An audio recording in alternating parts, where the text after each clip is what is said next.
Sir আসসালামু আলাইকুম sir. আপনি যে আমাদের সভা নিয়োগ আজকে দিনটা যে ফয়সাল আমাদের কলিগের বিয়েতে আসলাম, এখন যে আমরা বৈশাল লং কাটে আসি।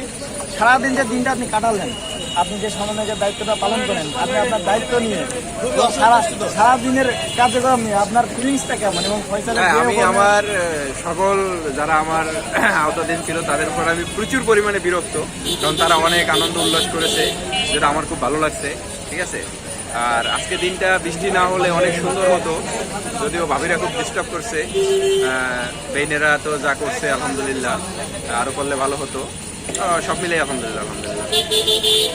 আর আপনি যে এতদিন পরে আমাদের যে মশিউর ভাইকে ফিরে পেলেন, তার সাথে যে দিনটা কাটালেন, সেই দিন সে রাতের কথা আর বলতে পারবো না, সে ভোলার মতো নয়।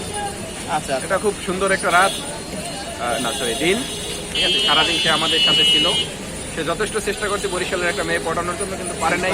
এটা আমাদের ঐতিহ্যের জন্য, মানে ঐতিহ্যের উপরে আঘাত আনতেছে। আমরা চাই না এটা আর দ্বিতীয়বার কখনো হোক।